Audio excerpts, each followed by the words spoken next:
পুরো জগৎটাই হলো দালাল বেষ্টিত জগৎ। আসল খবর কার কাছে বোঝা মুশকিল, কে কার থেকে কি কারণে টাকা নিচ্ছে বোঝা মুশকিল। সরকার অনেক দূরে এটার থেকে, ভেতরে ঢোকার ক্ষমতা সরকারের নাই, এখনো হয়নি, আশা করি একদিন হবে। এই হলো মানুষ যারা বিদেশ যেতে চাচ্ছে তাদের কপাল। জাপান গেলাম, শুনলাম তাদের বহু লোক দরকার। আমরা বলি যে আমরা লোক নিয়ে বসে আছি, কত লোক লাগবে বলো।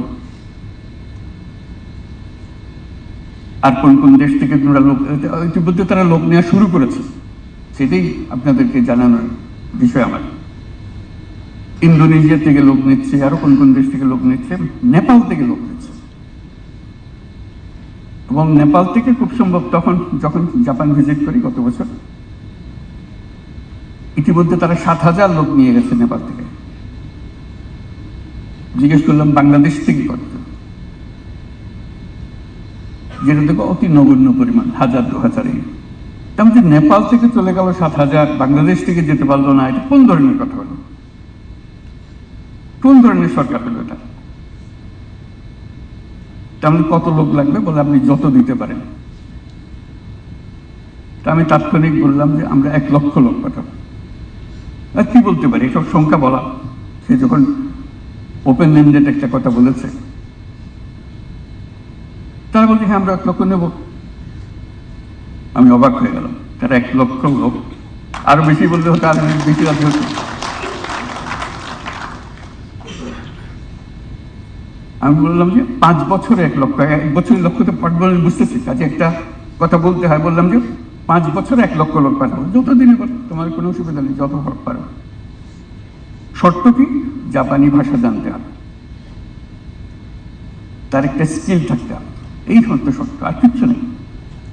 আমি খুব সোজা একটা জিনিস নেবার জন্য সরকার বসে আছে, দেশ বসে আছে, জাপানের মতো দেশ।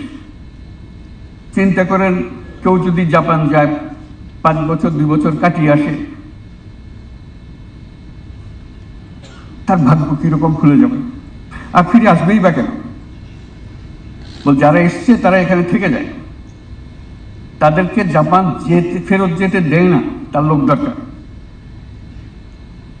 তাহলে আরো মজার কথা, এরকম লক্ষ লক্ষ লোক দরকার। আর আমাদের লোক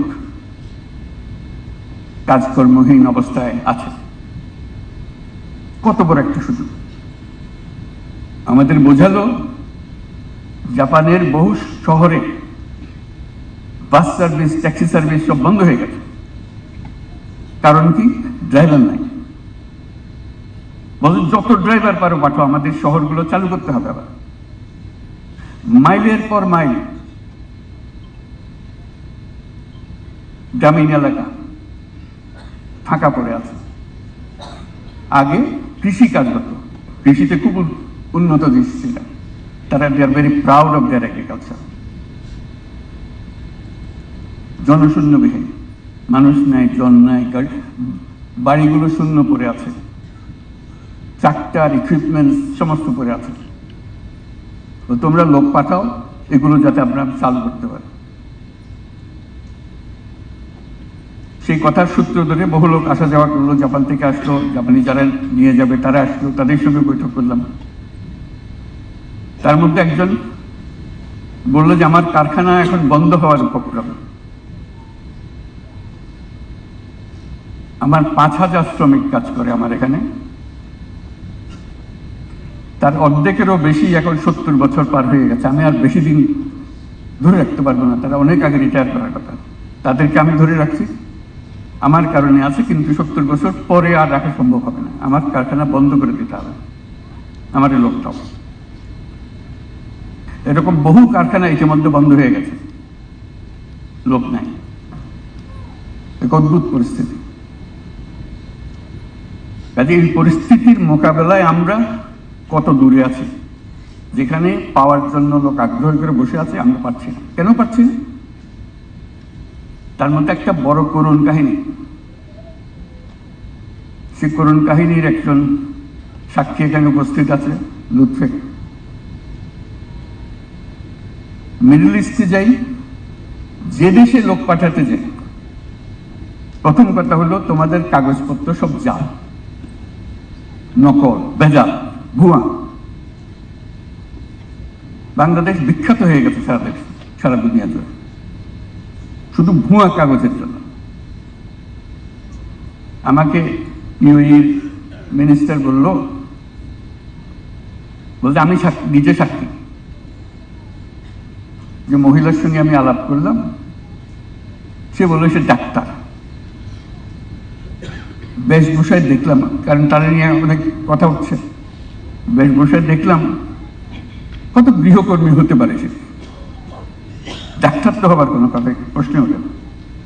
কিন্তু তার দাবি হলো আমার কাগজপত্র আছে, ডাক্তারের সার্টিফিকেট আছে তার, জেনুইন সার্টিফিকেট, এটা চেক করা হয়েছে, জেনুইন সার্টিফিকেট। বলতে আমরা কি করি এখন? অবশেষে তারা বাংলাদেশ থেকে লোক নেওয়া বন্ধ করল। আপনাদের হয়তো মনে আছে, একেবারে টোটালি সিল, বাংলাদেশে কোনো লেখে না, সব কাগজ ভুয়া। এর জালিয়াত জাতি হিসেবে আমরা পরিচিত হয়ে গেছি। লুৎফে বহুবার গেছে মাপ চাইবার জন্য, এদেরকে মাফ করে দাও, সামনের থেকে এটা ঠিক হয়ে যাবে। তাকে বারবার পাঠাচ্ছি, বারবার গিয়ে এসে অনুরোধ করছে, আমরা এরপর থেকে নিজেরা চেক করে দেব। ওরা বলছে না, এই সিদ্ধান্ত আমরা পাল্টাতে পারবো না, কেন আমাদেরকে এত ঠকাইছে এ পর্যন্ত। প্রতিটি কাগজ ভুয়া, এইগুলো অবস্থা। এই দরজা খুলছে কিনা জানি না, একবার শুনলাম শুধু অল্প একটু খুলেছে। শুধু একটা দেশ না, একাধিক দেশে একই অভিযোগ। তোমাদের লোক নেব কি করে? কাগজপত্র সব ভুয়া। ওই যে শব্দটা, ম্যাজিক ওয়ার্ড যেটা উল্লেখ করলাম, ওইটাই হলো আসল দালাল। এই দালাল থেকে সবকিছু উৎপত্তি হচ্ছে। সে কাগজপত্র তার কারখানাতেই তৈরি হয়ে গেল সবকিছু, দেশের সঙ্গে তার কোনো সম্পর্ক নেই। কি কাগজ লাগবে মানিয়ে দিচ্ছি, যাকে যে কথা বলে তার থেকে টাকা আদায় করে একবার তার প্লেট পৌঁছে দিলে সে টাকা সব পেয়ে যাচ্ছে। আমাদের কপালে কি থাকবে? আমরা একটা জালিয়াত দেশ হিসেবে, জালিয়াত জাতি হিসেবে বেঁচে থাকবো? সবার দরজা একের পর এক বন্ধ করে দেবে? কয়টা দেশের এখন বন্ধ আছে আমাদের বলতে পারবে নাকি? কয়েকটা দরজা বন্ধ। অভিযোগ একটাই, জালিয়াতি। ওই জালিয়াতিতে পরে আমাদের যারা সি ফেয়ারার্স আছে, যারা জাহাজে কাজ করে, এটা একটা করুণ কথা। তারা এই বন্দরে যখন আসে, ওইসব দেশের বন্দরে তাদের নামতে দেয় না। ওই যেহেতু ভিসা বন্ধ, ওই বাংলাদেশি, তারা বহুদিন আকুতি মিনতি করতেছে। আমাদের তন্ত্র, আমরা তো কোনো দোষ করি না, আমরা দেশে থাকি না, আমরা জাহাজে থাকি। শুধু বন্দরে ভিড়েছে বলে আমাদেরকে এখানে যেতে হচ্ছে। এটা নিয়ে বহু দরবার করলো লুৎফে, বারে বারে যাচ্ছে, বারে বারে বোঝাচ্ছে। অবশেষে সেটা ছাড়া হয়েছে, তার অনুমতি দিয়েছে। জাহাজই যদি হয় তাকে নাম দেবে, নাহলে তার বেচারা যাওয়ার কোনো রাস্তা নেই। অতটুকু অনুগ্রহ করেছে। বলো আমাদের কি কপাল! এর মধ্যে আমরা সমস্ত কিছু করছি, যত বুদ্ধি মাথায় আছে আমরা এগুলো সব করছি, কিন্তু রাস্তার পথ বন্ধ। আমাদের সুযোগের কোনো অভাব নেই। আজকে যদি 5 লাখ লোক জাপানে পাঠাতে চান, 5 লাখ লোক আজকে পাঠানো যাবে, ওদের দরকার। কিন্তু আমরা প্রস্তুত করতে পারছি না। তার মধ্যে দালাল ঢুকবে, ইতিমধ্যে নিশ্চয়ই ঢুকেছে। ইতিমধ্যে বহু দালাল বলছে যে তোমার জাপান পাঠাচ্ছি, ওদের কথা মানে না, আমি তোমার কাগজপত্র দিয়ে দেবো, তুমি এক্সপার্ট, তুমি জাপানি ভাষা তো এক্সপার্ট, জাপানি ভাষার যে সার্টিফিকেট সেটাও দিয়ে দেবো। সেজন্য জাপান ঠিক করেছে জাপানি ভাষার পরীক্ষাটা তারা নেই, এরা আমাদের কাগজের উপরে বিশ্বাস করতে না হয়। এই হলো আমাদের অবস্থা। আমরা এরকম হলাম কেন?